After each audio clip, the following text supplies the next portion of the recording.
ఇప్పుడు నా వయసు 49. నా వయసులో ఉన్నటువంటి వాళ్ళందరూ గత 30 ఏళ్లుగా పత్రికలను చదువుతూ ఉంటుంటారు. ఈ 30 ఏళ్లలో పత్రికల్లో అంటే నేను ఇప్పుడు మాట్లాడేటటువంటి ప్రతి మాట దాంట్లో తిట్టేవాళ్ళు ఉంటారు, తిట్టుకునేవాళ్ళు ఉంటారు, అభినందించేవాళ్ళు ఉంటారు, అభిమానించేవాళ్ళు ఉంటారు. కానీ నా పని నేను చేసుకుపోతున్నా. ఎందుకు అంటే ఇంతగా దిగజారిపోయిన పరిస్థితులు అన్నటువంటిది నాకు నచ్చట్లేదు. ఎస్పెషల్లీ మీడియా అనేటువంటిది ఏదైతే 4th పిల్లర్ అనేటువంటి స్టేజ్ నుంచి దిగజారిపోయి ఏదో ఒక పార్టీకి బానిసత్వం చేస్తున్నటువంటి దశలో కనీసం ఒక నోరుండాలి అన్నటువంటి ప్రయత్నం చేస్తున్నా. దాంట్లో మంచి చెడులు నాకు తెలుసు, ఎలాంటి పరిణామాలు ఉంటాయని అన్నిటికీ సిద్ధపడినే చేస్తున్నాను. అయితే ఇది ఎందుకు చెప్తున్నానంటే నేను చెప్తున్నది నిజమో కాదో ఒకసారి అంచనా. ఈనాడు లాంటి పత్రికలో ఇట్లాంటి వార్తని అంచనా వేస్తాను. ఒక ఫుల్ పేజీ మద్యం జయబ్రాండ్తో రాష్ట్రం అంతా నాశనం అయిపోతుంది, జనాలందరూ చచ్చిపోతున్నారు అన్నటువంటి. నిజంగా చచ్చిపోతే వీళ్ళు చూస్తూ ఊరుకుంటారా?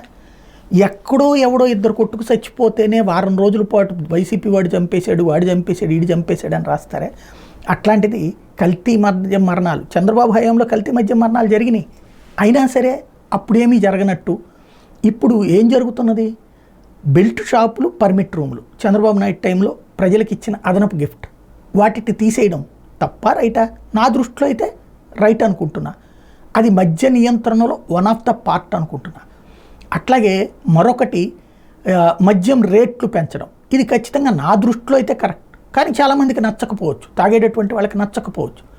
అది నా దృష్టిలో ఎందుకు రైట్ అంటే 5 బాటిళ్ళు తాగేవాడు 1 బాటిలే తాగుతాడు, తద్వారా కొంత తన ఆరోగ్యాన్ని నాశనం చేసుకోవడం కొంచెం తగ్గించుకుంటాడు. అంతేగాని తాగడం రైట్ అని నేను చెప్పట్లేదు.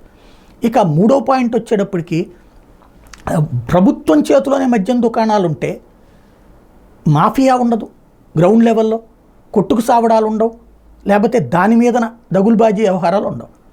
ఇది ఈ 3 కరెక్ట్ అనుకుంటున్నాను నేను.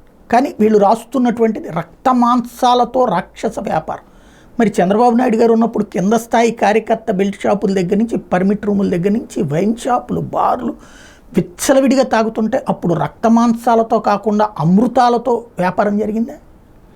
ఏం వార్తలు రాస్తున్నామంటే మా ఇష్టం వచ్చినట్టు రాస్తాం. ఒక్కొక్క ఫుల్ పేజీలు ఈ దఫా ఏనాడు దిగజారనంతగా ఒక్క పేపర్లో ఈ వార్త ఒక్కటైనా కనీసం వార్తగా రాస్తారా అంటే రాయలేనటువంటి స్థితికి దిగజారిపోయినటువంటి స్టేజీలో ప్రజాస్వామ్య మనుగడ అనేటువంటిది ఆంధ్రప్రదేశ్లో చివరికి కులాల చేతుల్లో, పార్టీల చేతులలో బందీ అయిపోయినటువంటి నీచమైన స్థితికి తీసుకెళ్ళింది ఈనాడు.